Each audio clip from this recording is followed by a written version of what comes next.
I am Marwan Cameron, and this is The Conduit. All right, y'all. It is Wednesday, September 22, 5 p.m. straight up. 67 degrees in Kitsap County. It is a beautiful day. Blessed and highly favored. So glad that you could join us. We've got a great show for you today. We've got Carl Jakobsson from the NAACP. And we've been looking forward to hearing from him. So we are going to give him the spotlight today and have a great conversation. So we're going to get going here in just a hot second. I see that Deborah Jackson is in the house. You go ahead and bring her from the back. How you doing there, Miss Deborah? All right. You know, ever ready and ever present. Always good to see. So we're getting ourselves ready here for our show this evening. Like I said, it's going to be a good one. I will be giving you some housekeeping here in a hot second.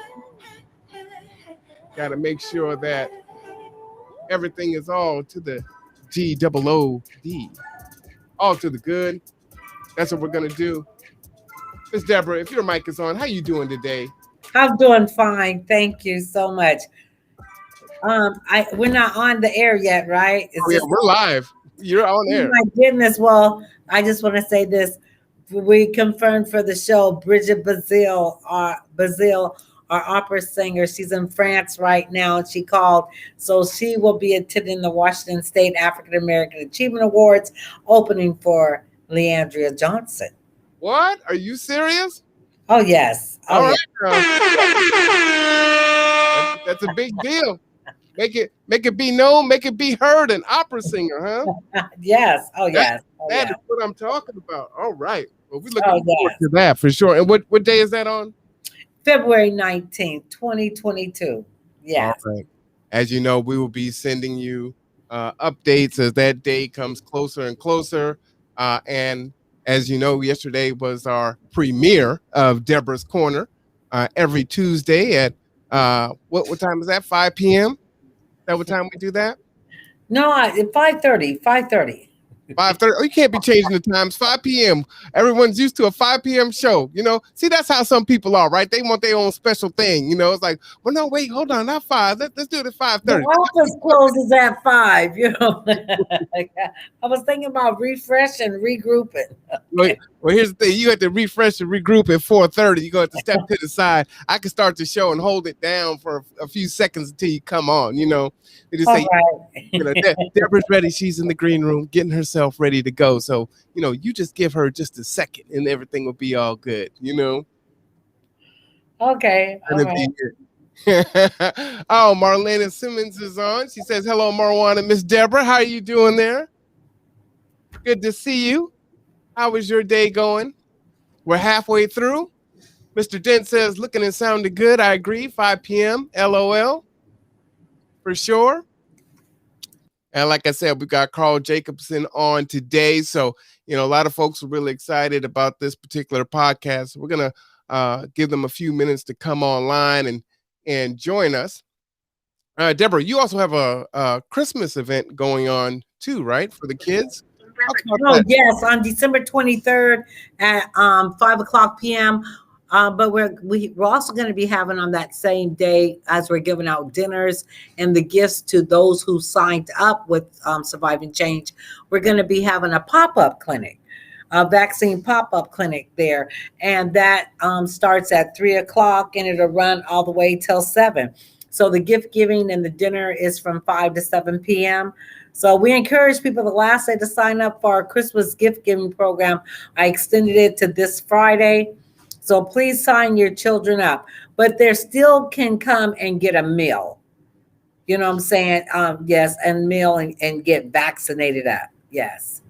You know, if you wouldn't mind, once Carl gets going, type that in that private chat there, and then I will send that to everyone since you've extended it 2 more days. I know there's some folks they'll be hurt if they miss out on that. So that's a big deal. And this will be what, the 8th year for this? No, 14th. 14th. All right. Let me not shortchange you there. 14 Oh years. yeah, this is our 14th year. Oh yes. I don't think people, often realize, especially when they're doing the work, one, how much effort it takes to get something going, and then two, to, do it consistently year after year. 14 years is a long time, Yes, we've been doing it for 14 years. Yes. That is fantastic. So as I said, we got a few folks getting ready to come in, and then we're gonna go ahead and get into our show. Just a little peek there. Let me show you behind the scenes. So this is what the studio looks like. So this is what I see when I'm doing the show. So there's a lot that's happening, a lot going on there. But it's pretty cool. People tell me, how can you deal with all those screens? But I'm used to it for sure. So uh it just makes things a little bit easier to do, queuing things up. And that I can't even show you the table. The table's a hot mess right now, but it's a lot of fun. Things are changing as we add different things to the show, and learn how to use all this stuff, because this is definitely not my natural habitat. So this is all new. And see, when you're live, folks just got their phone on. Oh, sorry. Well, I'm so sorry. But can I just say this one thing? Go ahead. Our slogan this year is "'Tis the season. Don't let COVID be the reason. While you're waiting on Saint Nick, make sure you don't get sick. Get vaccinated." So yes, I just wanted to share and put that out there. No, I love it. I love it. That is you know you should. Tomorrow our guest is Dr. Gib Morrow, and he's going to come on and talk about all things COVID.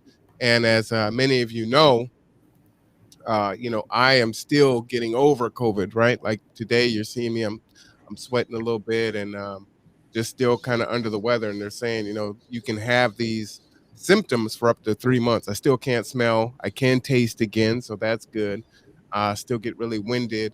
So we're going to have Dr. Morrow come on and talk about all things COVID. So as I said, if you have any questions about COVID, the Delta variant, if you have questions about, the vaccines, when vaccines may come eligible for children under 12, if you want to know, one of the big things we're going to talk about is what should you do? How should you take care of yourself if you do get COVID?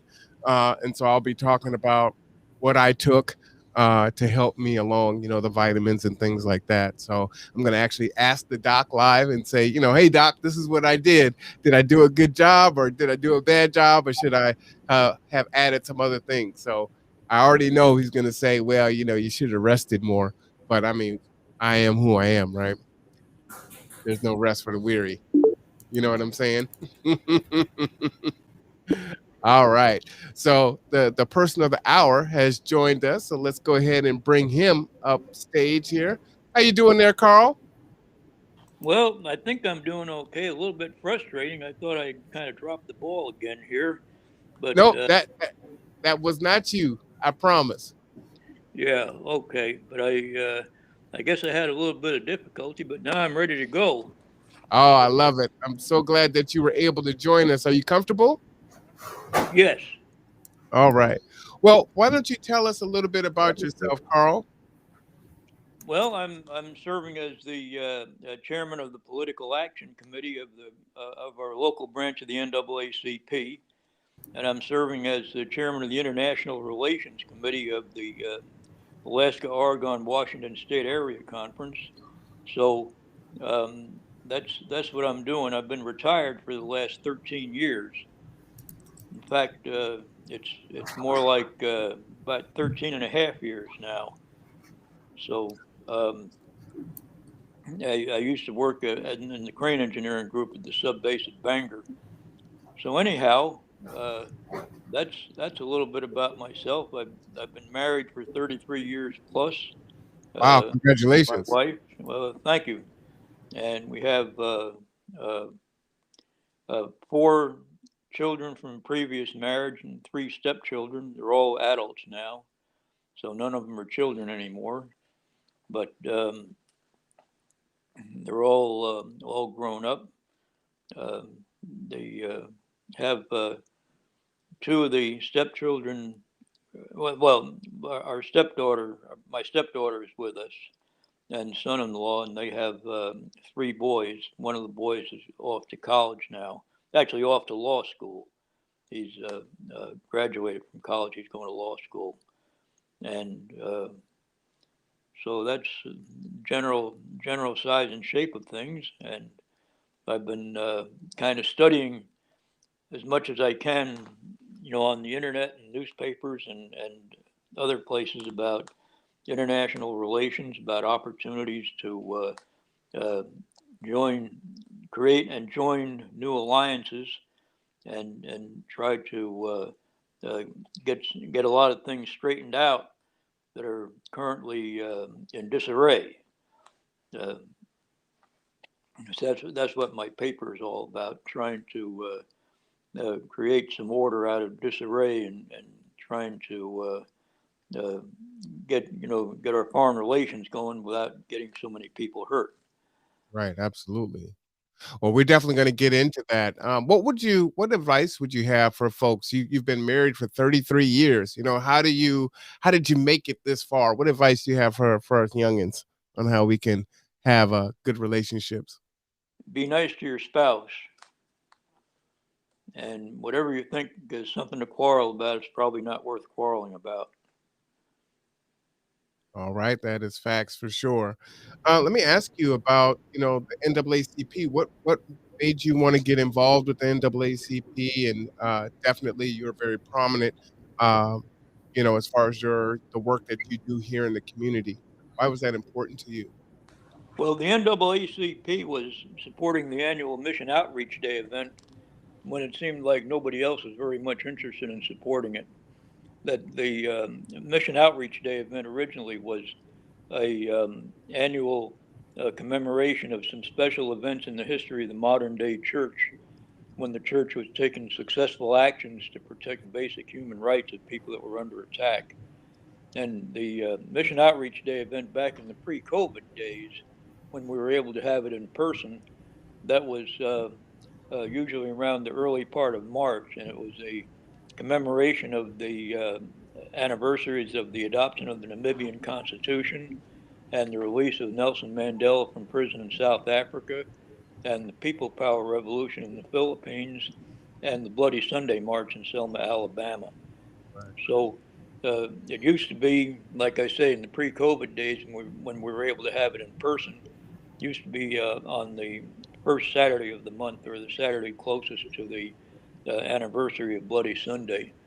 So at that time, we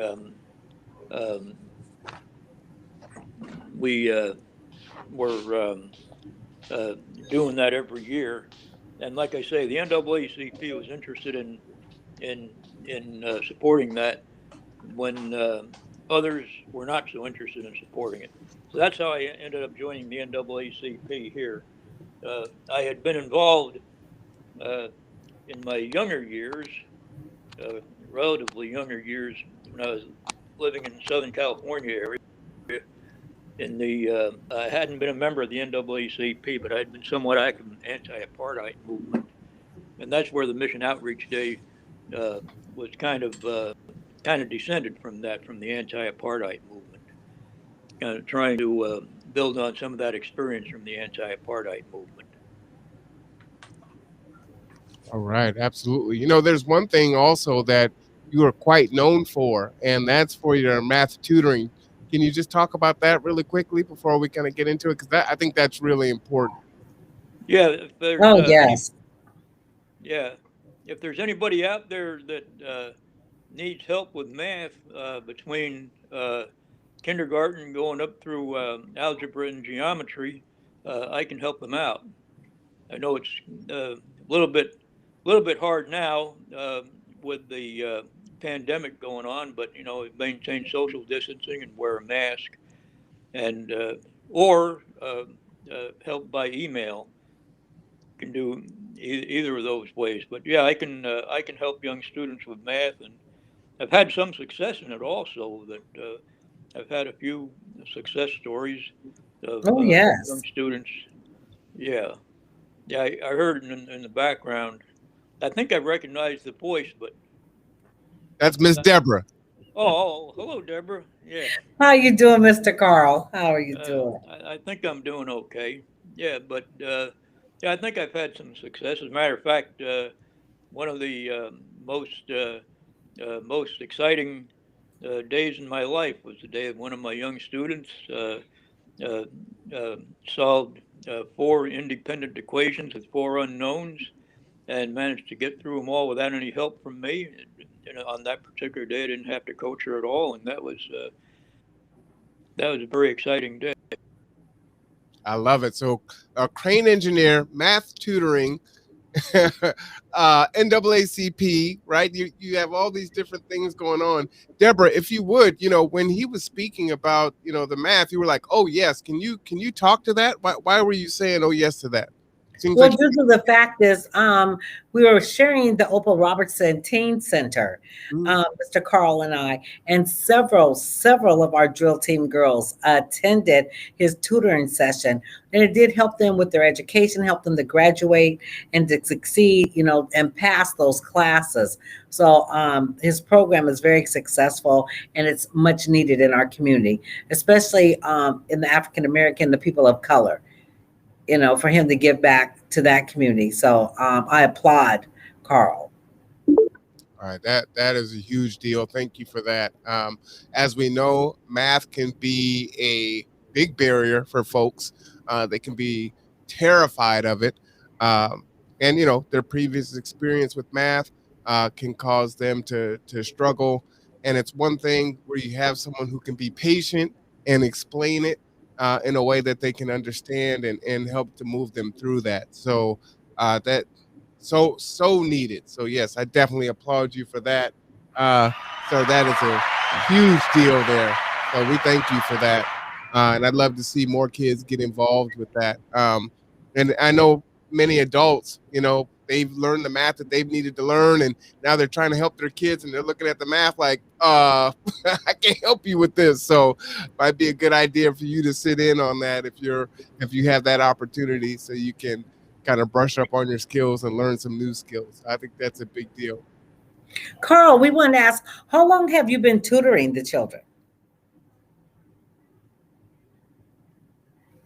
Did you hear me, sir?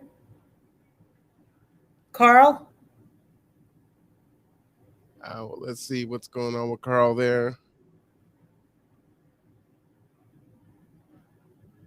Type in the chat there, might be having some issues with his audio.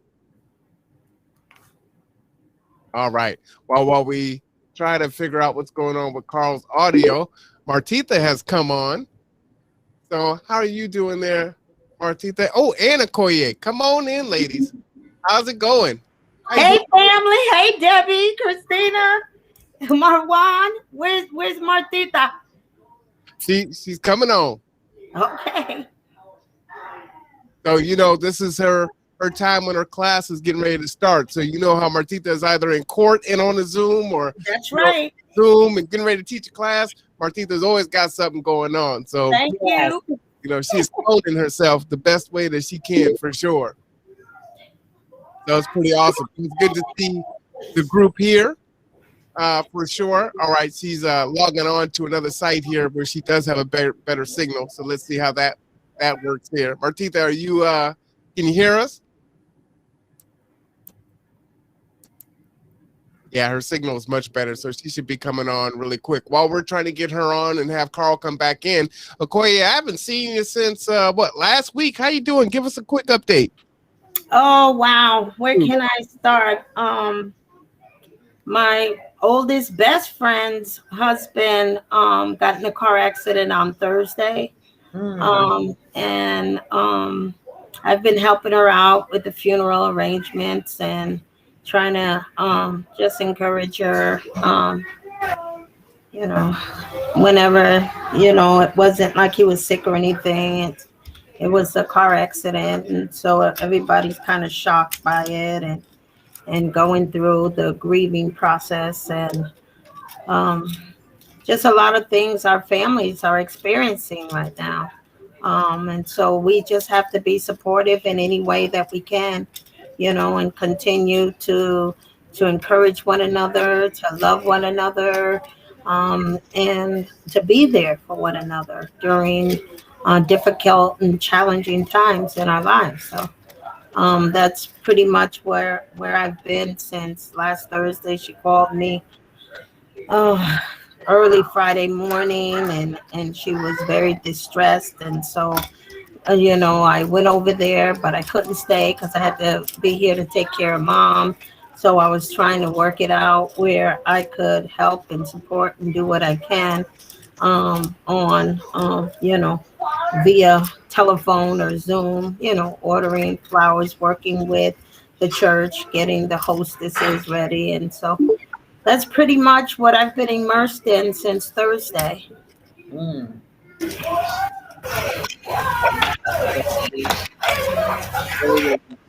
You have our, thoughts and prayers and well wishes. It's a very cliche thing to say. It actually kind of frustrates me when I hear that, especially politicians, because it's just so stock, you know. Uh, Mhm. but you know that we care about you, and we do pray for you and your family as you go through just a tremendous. It's just like one after the another. It's Yeah. just constant right now with you. So, Uh, uh, it's yeah. And then I got 2 days ago, I got another disturbing message. One of my other friends right there from Kitsap County was hit by a truck and drug Lindsay. And I know you probably know Lindsay too, Deborah. Um, and so, Lindsay Haley, I mean, I was just Mm. devastated. These car accidents that are happening, and not only that, I don't even want to speak about half of the reports that are coming up with our young people attempting suicide and being very Yes. suicidal. And mental health is key, especially during this time. We've been isolated and dealing with deaths with the COVID and sickness. And I cannot stress enough the importance of mental health in counseling and seeing some mental health providers during this time for our young people and for our families and those that are dealing with grief and loss and accidents, and the list goes on and on. So I just needed to put that out there too, that we need to be talking about mental health for communities of color, because culturally, um, we don't do the mental health thing, and we don't do it well. It's like a stigma, and then culturally, it's not addressed in a culturally relevant way with communities, with Hispanic communities or with African American communities, and so we need to be having that conversation. What do we do to help our families and loved ones that are dealing with mental health during this time? I think, Miss Karen, this is when within people of color, and even I have to speak on this due to the fact we teach our children and within our family what goes on in this house stays in this house. Yep. And that puts a crutch and the stigmatizations on and a holdback on us Yes. coming forth and Yes. accepting and acknowledging mental health. I mean, it was like a taboo, Yeah. you know, within our culture. And So, trauma, trauma was always something that, we have to like suck it up and hold it in and keep on mhm, moving. And, even though we were going through trauma and everything, we had to pick ourselves up by our shoestrings and bootstraps and keep on a pushing, regardless of the abuses or regardless of the trauma that was being inflicted upon us. And that's historical, and that's generational, and that's within our a culture that has been enslaved and brutalized in this nation as well, and has never been provided healthcare services in an equitable way to address a lot of that trauma. And so, if we're going to talk about it, let's talk about it from, a culturally relevant standpoint, from the time that we came into this nation under the enslavement and oppression and abuse and rapes, and the list goes on and on and on. And that's something that has been rooted and embedded in a community that's been oppressed and brutalized. It's just, now it has become a culture. um and we've have had to accept it, because we had no rights. We didn't have those liberties. We were property of others, and they could treat and do anything they wanted to us, and it was legal because they owned us. And that culture is still on both sides of the oppressed and the oppressor. We are still brutalized and demonized, and you know all of those things need to really be dealt with within our nation as a whole. Absolutely. Well, in the chat, you will see there's a GoFundMe for Lindsay. Yes, So if you can support, please yes. do that. And Carl, would you speak to mental health before we're here for you today, so we want to make sure that we honor you and your time. Can you speak Thank to you. the mental health piece of that, Carl? Well, I'm not an expert on mental health. I guess I've been sometimes able to maintain my mental health by maintaining my sense of humor, and that might not work for everybody, but that's the part that works for me. I try not to cause any problems with other people's mental health. I know that with my students, I've always found that uh, positive reinforcement works for the students academically, and it's probably good for their mental health also. Better to have positive reinforcement for young people than to have negative reinforcement whenever possible. Sometimes, uh, when you have to tell somebody, please don't set the building on fire, you might have some negative reinforcement there. But when it comes to trying to get people to perform well in what they're doing, positive reinforcement works best. And I think that when somebody is doing well and getting positive reinforcement for it, that's good for the mental health. And on the other hand, being surrounded by negatives is so good for the mental health. And one thing about in the last uh, 4 or 5 years in this country, that we've been surrounded by the negative. And I think that at the risk of sounding political, I think that our young people need help in recovering from the Trump years also.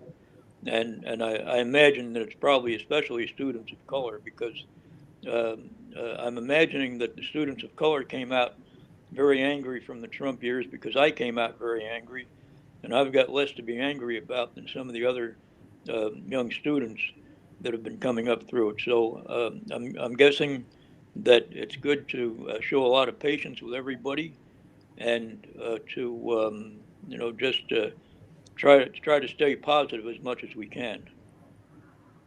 I appreciate that. And as one of our elders, we need to have more conversation um, with you folks, so that we can figure out, what tools that we can add to our toolbox so that we can maintain, right? I mean, you guys have been alive to see so many different things. So, you have folks that are living through a pandemic. We just celebrated the 20-year, or recognized the 20-year anniversary of 9/11, and we were reflecting on the fact that many of the kids weren't even alive for that. So that's actually their history that they have to read about. They weren't alive for that. But for you folks, you've been through the pandemic, you've been through, the assassination of Kennedy, of King, Rodney King. You've seen so many different things, and you've seen the growth and the fight of the struggle. And so how do you keep fighting for 40, 50, 60 years, making those incremental changes? And sometimes it feels like not only you're not moving forward, but you're moving backward. So what can you give to the kids and to young adults to keep marching forward and to stay in the fight? What words do you have for us in that way, Carl? I would say stay positive as much as you can. And the reason I'm saying as much as you can, sometimes you have to respond to the extreme negatives. Mm-hmm. And we've seen some extreme negatives that we've had to respond to. And some of the things going on in our country, people deliberately promoting hate. And I think that if you have to respond to that, try to respond as much as possible. Reach into the back of your mind as far as you can reach, and reach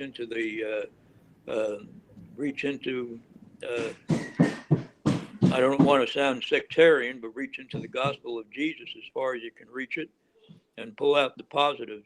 Love your neighbor as you love yourself, and keep a good sense of humor if you can, but don't try to get humor when people are not in the mood for humor. So that's another thing to remember. But I guess that one thing that I would say for your mental health, to be positive, do the best you can to keep on being positive. And also, whenever you protest something, try to come up with, when you say what the policy should not be, try to come up with some idea of what the policy should be, and advertise that. I'd love to hear from you, Deborah and Okoye, on that also. As I said, you've been through so many things. Your boots on the ground, advocating for folks. You're in the fight. Many times you personally are persecuted and attacked. So what is it that you do that you can give to us to continue to move forward in the face of such strife and adversity? My thing, what I continue to keep moving forward, and I tell individuals, be the voice for the mental health individuals. Most of them don't have nobody to fight for them, to support them, to advocate for them. So as I try to do on a day-to-day basis, even right now, to today, this evening, is just to continue to be their voice, can continue to advocate for them, help them to navigate through the mental health system and to get the help that they need. And so how does that help you? Oh, it's rewarding when I see them succeed.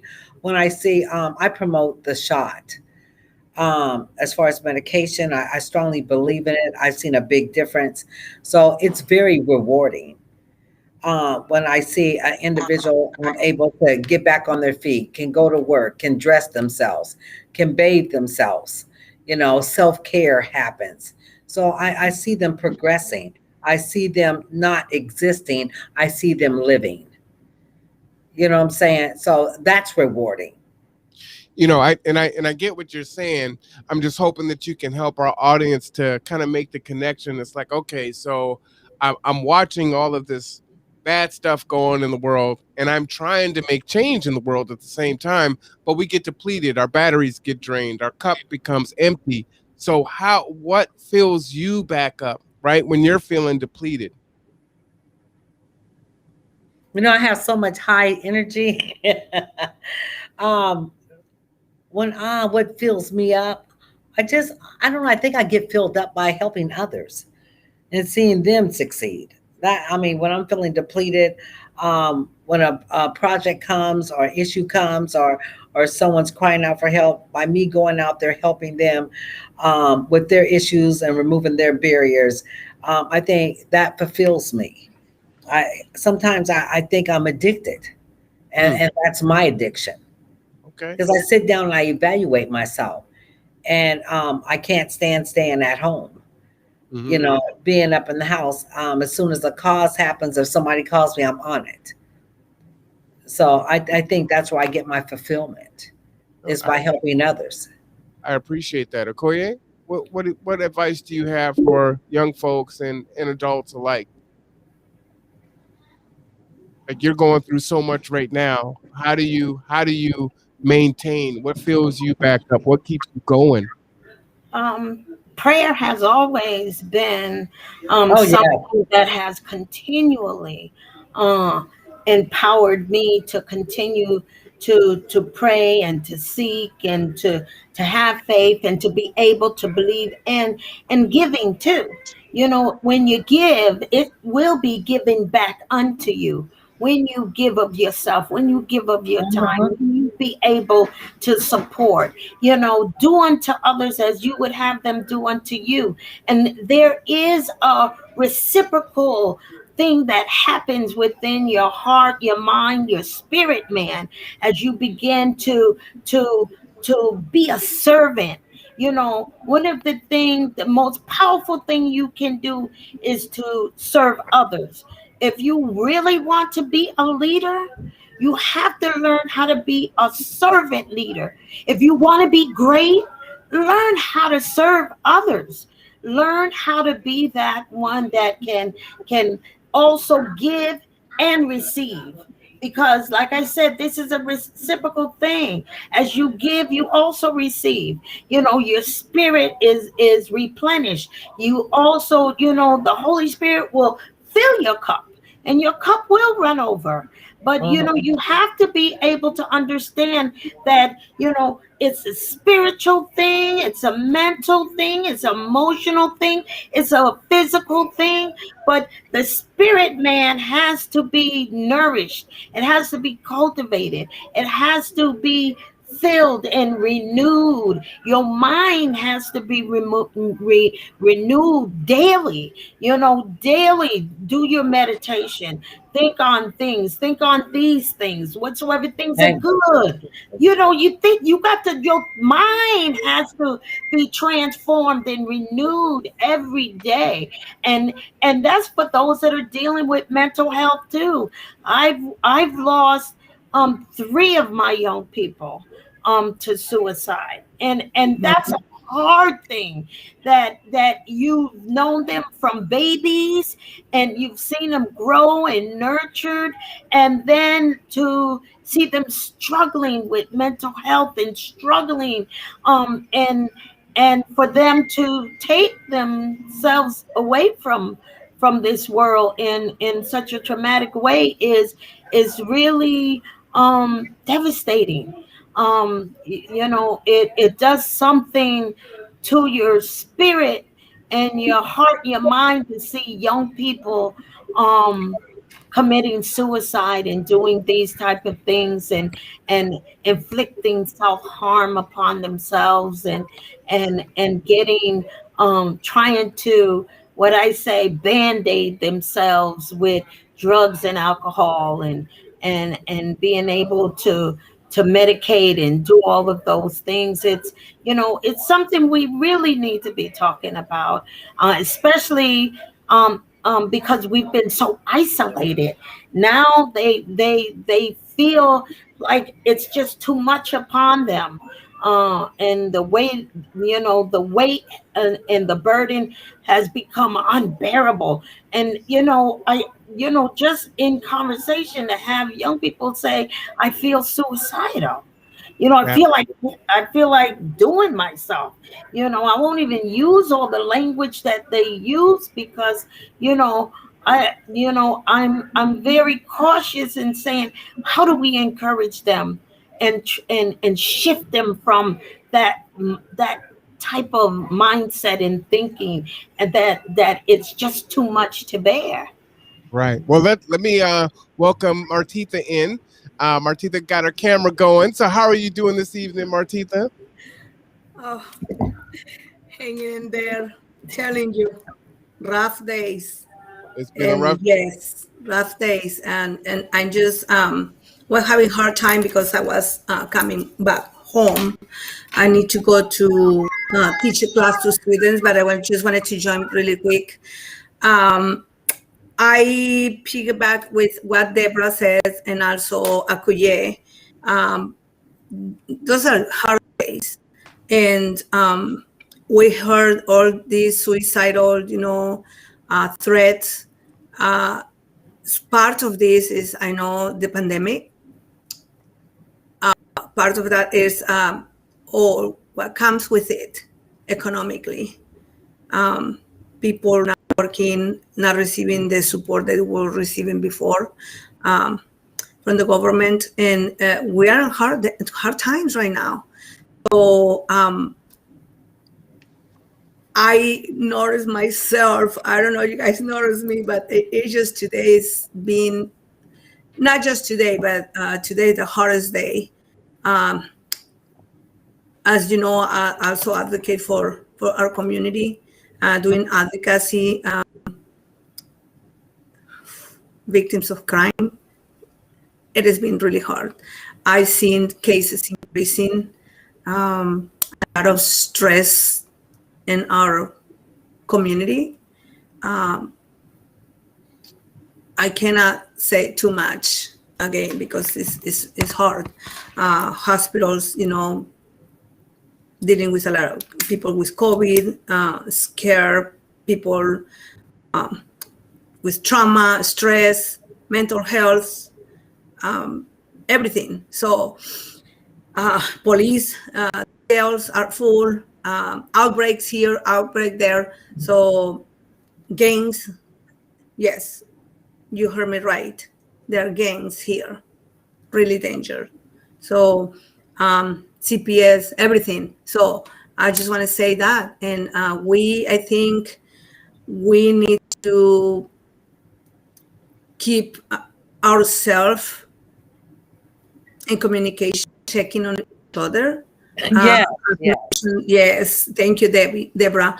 As Carl was mentioning, loving your neighbor, check on your neighbor, check on your friend. Very impacted with our dearest friend, Lindsay.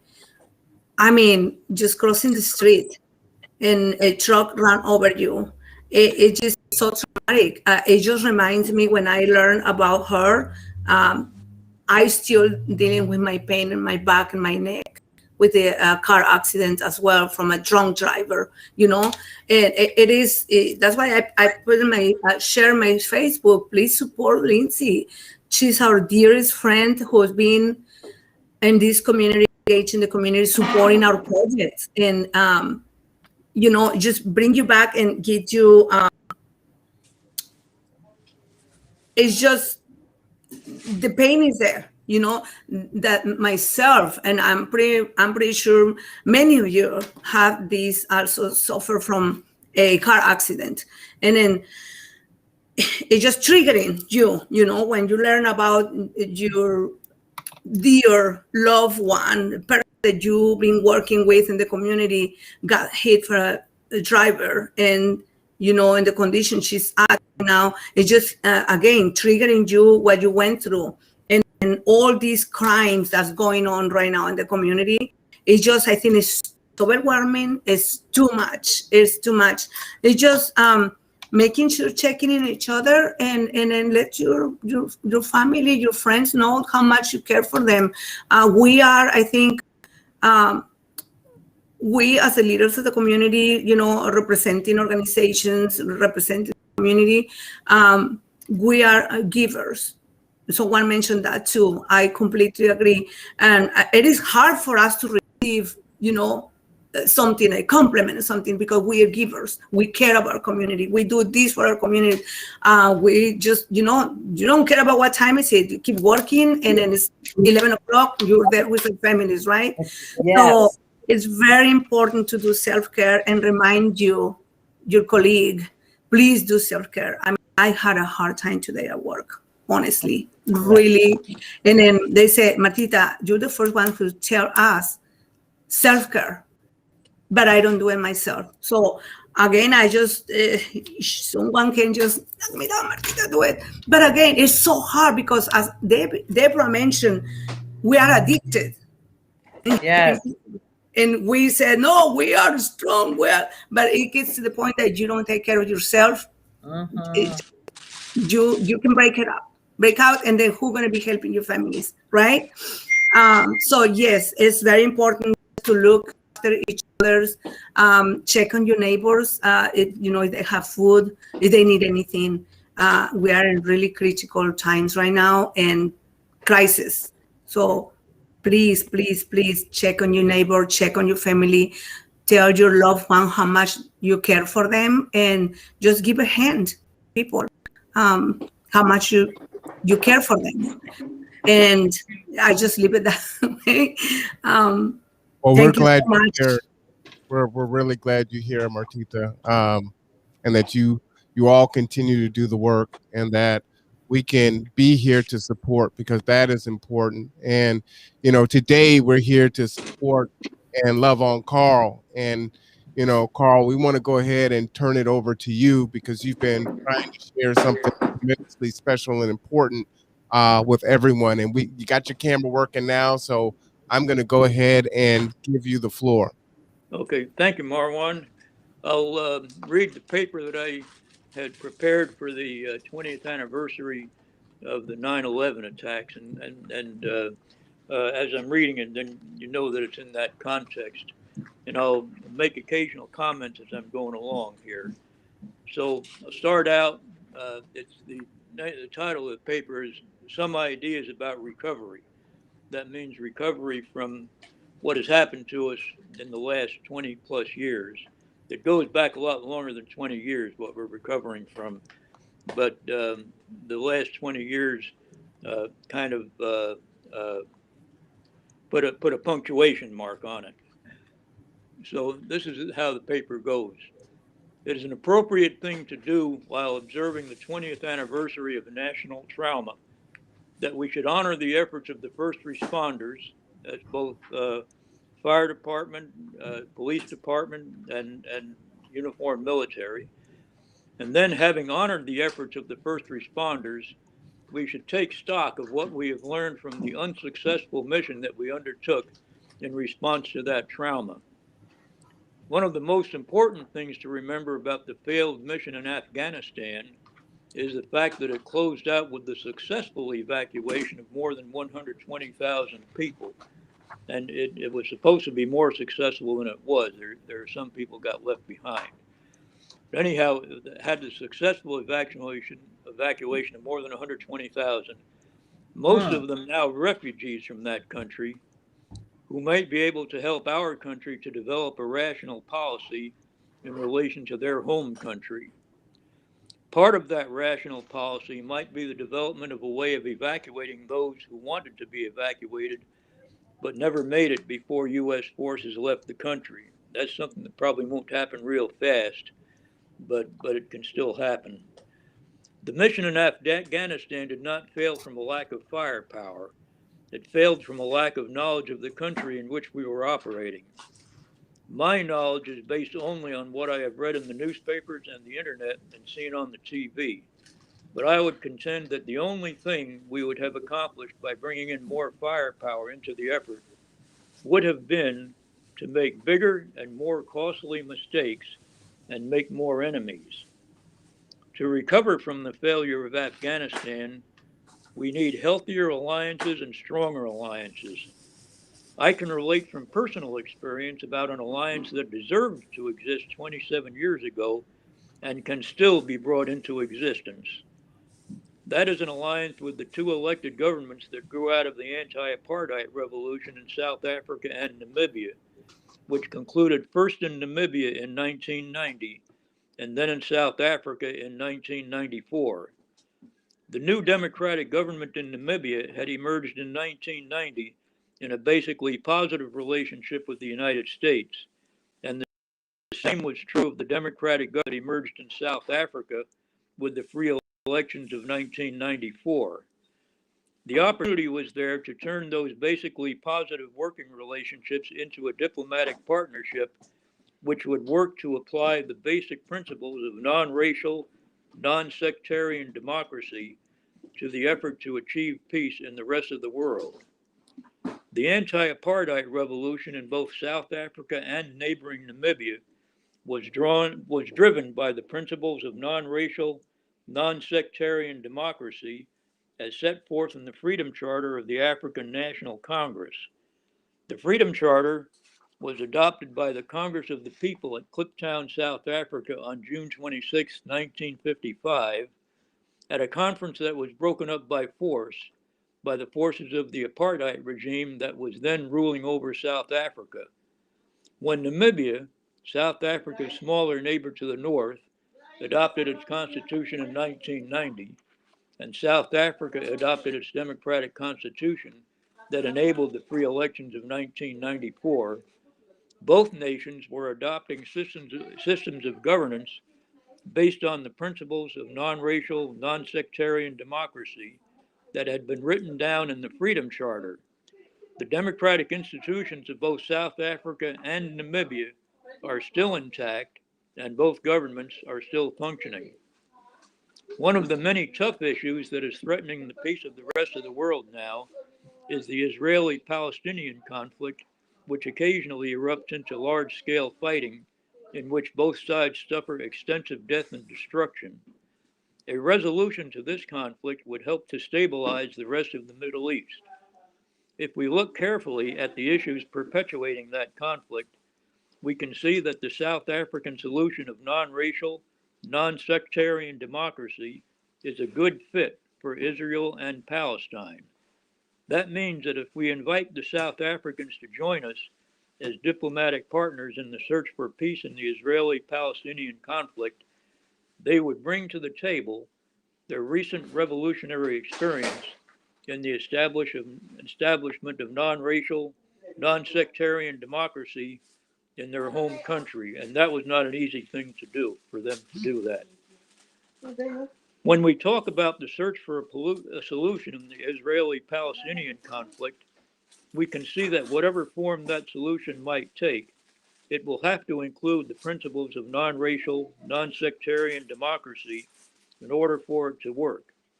If there is to be a single state solution, the single state would have to provide for the protection of the basic human rights of all the people, both Jews and Palestinians. If there is to be a two-state solution, there would have to be special protection for the human rights of the Jewish minority living in the Palestinian state, and the same special protection for the human rights of the Palestinian minority living in the Jewish state. Either way, the principles of non-racial, non-sectarian democracy are vital to the success of the effort, and that brings us back to the opportunities that present themselves if our South African friends are invited to join the diplomatic proceedings. The Israeli-Palestinian rivalry has historically had an inflammatory effect on the rest of the Middle East. So it is reasonable to predict that the day we start seeing progress made in the resolution of that conflict will be the day that we start seeing the rest of the Middle East becoming a little bit more manageable. And that doesn't mean it's going to happen all right away. It'll be a marathon rather than a sprint to make that happen. If we look at the rest of the Middle East, we can see if there is to be peace in that region, there will be a need for outside help for those groups that are struggling to establish democratic institutions in places where those democratic institutions have not yet been brought into existence. An effort to provide this help has a greatly improved chance if it is approached cooperatively from both sides of the Mediterranean Sea. The democratic nations of Africa have the same incentives that we have to participate in efforts to stabilize the Middle East. The nations of Nigeria, Mozambique, and Somalia are threatened by terrorist organizations with Middle Eastern connections, and a threat to those nations is a threat to their neighbors as well. The nations of the Southern Africa Development Community have teamed up to help Mozambique deal with the insurgency which is threatening its stability. So there is reason to believe that they would be willing diplomatic partners in an effort to stabilize the Middle East. And I'll add this comment that's not in the paper. I remembered from the days of the anti-apartheid movement that the Southern Africa Development Community had a great deal of unity to it. And if they still have the same unity now that they had back in the 1980s and 1990s, it's a very overwhelming probability that they'll be successful in curbing the insurgency in Mozambique. Go back to the paper here. In addition to the importance of strong alliances in the effort to stabilize the Middle East, there is also the importance of strong alliances in the effort to stabilize that vast region of the world known as the Indo-Pacific. There again, the elected governments in Africa could be expected to be willing partners in the effort to bring about peace in that region, because the elected governments of Kenya, Tanzania, Mozambique, and South Africa are on the western shore of the Indo-Pacific region. It is good that we have the functioning alliance known as the Quad, which is USA, India, Japan, and Australia. And that alliance could be made more effective if it were expanded to include the elected governments on the east coast of Africa and also other elected governments in the Western Pacific region. One important lesson that we can take away from the recent failure of the mission in Afghanistan is that if we have involvement all over the world, we need to have strong, healthy alliances all over the world. In our diplomatic involvement in the rest of the world, one set of opportunities that have been largely ignored are the opportunities that present themselves if we can form diplomatic partnerships with African countries. By making use of those opportunities, my prediction is that we will start seeing a lot of good things happen that we previously thought were impossible. And the reason I'm saying that is because good partnerships of those countries would open up probably new channels of communication with adversaries that we probably did not know existed. If we set out to form such partnerships, I would suggest that a good way to start would be with a diplomatic partnership with South Africa and Namibia. And I might be a little bit biased in saying that because those are the countries that I have a little more familiarity with. The reason I am suggesting that is because when our country started supporting the revolution against apartheid in those two countries, we were breaking with a long tradition of poor judgment in dealing with African issues. That goes all the way back to the slave trade. That was both poor judgment and immoral behavior. In planning for the good health of our own country, it is good that we should be alert not only for dangers to our country, but also for the possibility of finding new allies who share our international objectives.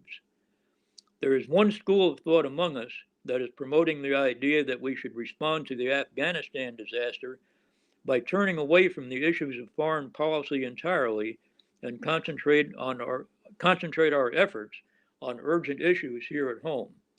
We do need to tend to our issues here at home, but if we stop paying attention to the international issues, we will be leaving foreign policy in the hands of criminals. Our government is in urgent need of intelligent input on foreign policy issues, and it is vital to the well-being of our country that we should provide that input.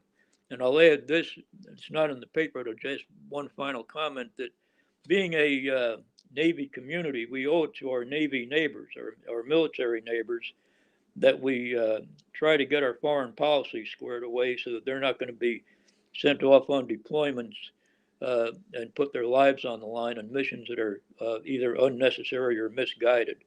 So we owe that to them as a military community. So that's the general size and shape of that paper, and thank you for your time and letting me present it. Thank you.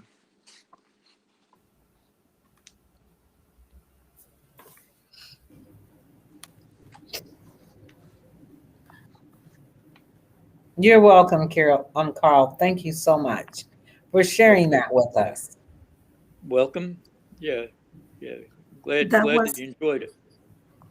That was a great report, Carl. Thank you so much for accepting our invitation to participate here, and you are always welcome to come back and bring your reports.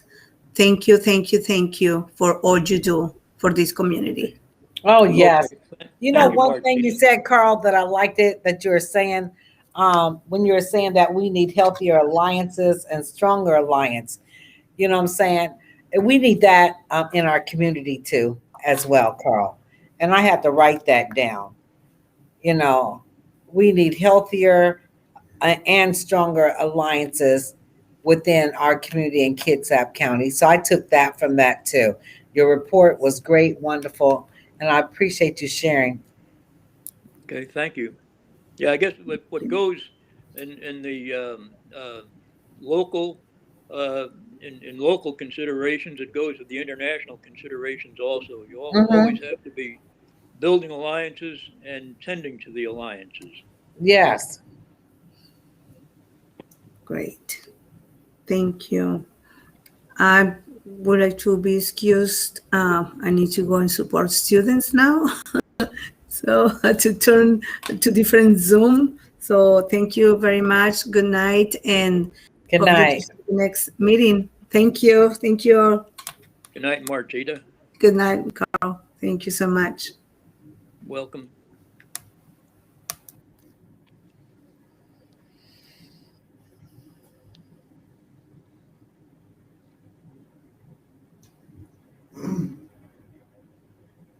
Well, Carl, is there anything else that you'd like to go ahead and share with us? How do you feel about being a member and being Caucasian and being one of the forefront leaders that we see you as in the NAACP? Well, I have never considered it uh, very important that I was white, and I'll tell you why that is. What I Okay. knew when I was growing up about the old Jim Crow racial segregation Mm-hmm. was, and I was kind of obsessed with sports. Not, I wasn't all that good in sports, but I was kind of obsessed with sports. So the world of sports was my world. And what I knew about the old Jim Crow system in the South was that when the Major League Baseball teams broke their training camp in the end of March, beginning of April, and came up north for the regular baseball season after finishing their exhibition games, they would come barnstorming up through the southern states in between Florida and Maryland, those states which were Georgia, South Carolina, North Carolina, and Virginia. Uh, and then they would get to the states that had Major League Baseball teams. In those days, the states of the old South did not have Major League Baseball teams. But anyhow, when they came barnstorming up through the southern states, the black ball players on those teams were not able to play, were not allowed to play games in Atlanta and Charleston and Charlotte and Richmond because they had laws in those days in those states which prohibited competition on the same field with white and black ball players. So when I read about that, uh, what I started thinking was that these people were proclaiming for all the world to hear that we can't compete and we're afraid to try, and not only that, but we're proud of it. And they made a big deal about the fact that they're white. And to the extent that I thought much about my whiteness, it was a little bit of an embarrassment to me because uh, I didn't want to be associated with people that were afraid to compete. Uh, and not only were afraid to compete, but actually took pride in it. So um, uh, I didn't think too much about it more than that, but I don't believe in having anybody apologize for the way that God made them. And God made different people of different complexions, and um, maybe He did that for the purpose of making life not so easy for us, and wanted us to have to work at the commandment to love your neighbor as you love yourself. Amen, Carl, to that. Mm-hmm.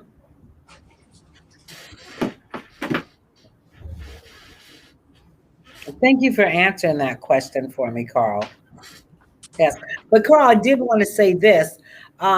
You don't look at yourself as a leader in the Black community, but we see you as a leader, and we think very, very highly of you. If you can just hear the things that we say about you. So I just want to let you know you are not a non-factor. You count, you matter, and we look highly up to you. Okay, thank you, Deborah. Yeah, Oh, that's nice you're of you to say that. yes. Oh, I hear so many good things from you about you. Okay, thank you.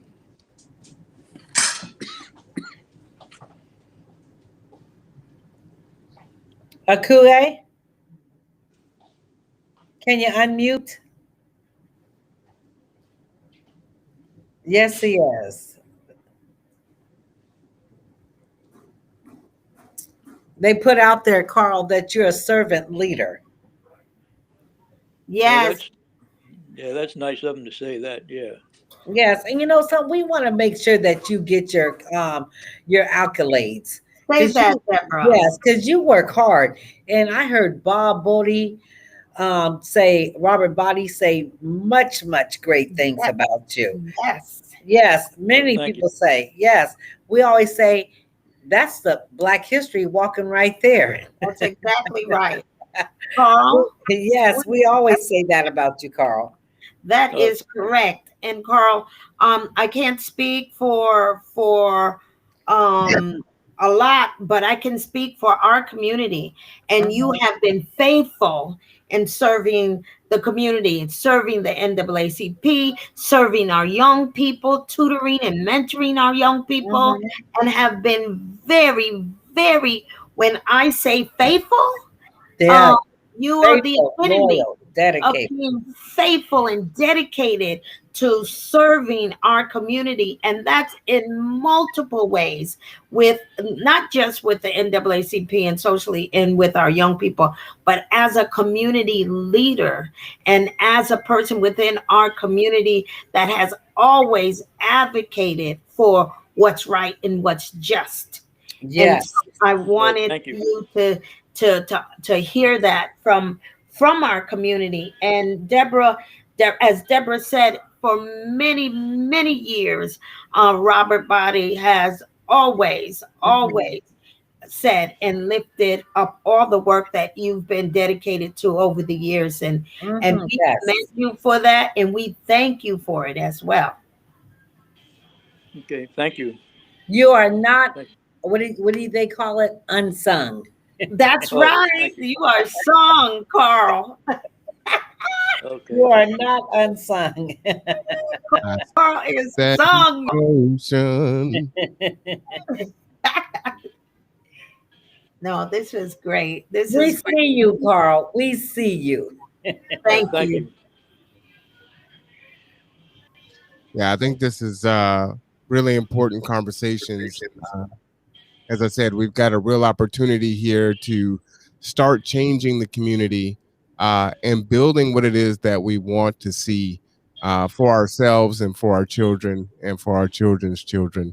You know, Carl, you are in your 80s. Is that a true story? Yeah, I just celebrated my 81st birthday last Saturday. Oh, Well, happy birthday! happy belated birthday. Thank you. And what's powerful about that is you continue to do the work, right? I mean, Yes. at this point you could take a seat.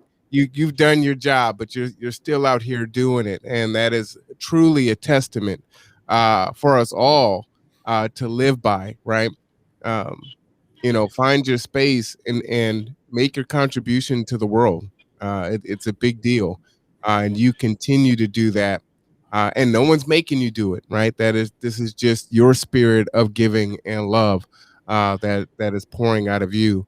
And even before I met you, people, yeah, it's like, oh yeah, Carl, yeah, Carl's good people. He's this and that. And I remember I was telling the story before how you had come into G2 right before the pandemic, and you were going to start driving for us. And it's like, you're constantly in motion and trying to make positive change. And I can only imagine if all of us as individuals said, you know what, we're all going to start to try to give in this way. Doesn't have to look the same, doesn't have to be to the same level, but if we all started to kind of shift our gaze into being servant leaders, the place that we could take the country and our community, I mean, and it would be pretty rapid. This wouldn't be 5 and 10 years we'd see this change. It would seem overnight if we were to take that approach. No, thank you. Yeah, that's nice of you to say that. So, Yeah, well, we thank you for coming on. We hope that you will continue to join us for conversations. What I will do is, please stay tuned. I hope you subscribe, like, and share. But as the shows go on, if there is something that kind of, pricks your heart, and you're like, you know what, I'd like to contribute to that conversation, just let me know, and I will give you the link, because it's important for the voices of our elders to be heard. We don't do it enough. We've gotten away from that, but that's something that we control, right? So if we stop listening, we can start listening again. And so it just takes us being active to doing that. So if you would, we'd love to have you, come back anytime you hear something that's like, you know what? I want to be a part of that. okay. All Let right. me know when you have your podcast coming on. Yeah, absolutely. I'll do my best to get on many of them as I can. I'm always running time. That's the story of our lives, right? We're always running out of time, for sure. Yeah. Well, I tell you what, I will send that out to you. Tomorrow is Dr. Gib Morrow from Kitsap Public Health. He will be coming, as I said before, to talk about all things vaccine and talk about my experience with Breakthrough Case and what I did to take care of myself. And I'm going to ask him to grade me on how well I did. And then Friday, we have Tracy Flood, who will be on at 5 p.m. As you know, she is running for a judge here during this next election. So we're going to ask her some hard-hitting questions. She is the president of the NAACP, Carl? That's right. She's president of the local branch. Yep, she's the president of the local branch. She does wear a myriad of hats. So please join us again on Friday at 5 p.m. Again, if you have questions for any of our guests, you can reach out to us at our email, and that is gather2g2.org. You can always give us a call at 360-373-3000. For Okoye, Carl, Martitha, and Deborah, and always a shout out to Christina, I'm Marwan Cameron. This is The Conduit. We'll see you tomorrow at 6 p.m. All right, y'all. Good night, everybody.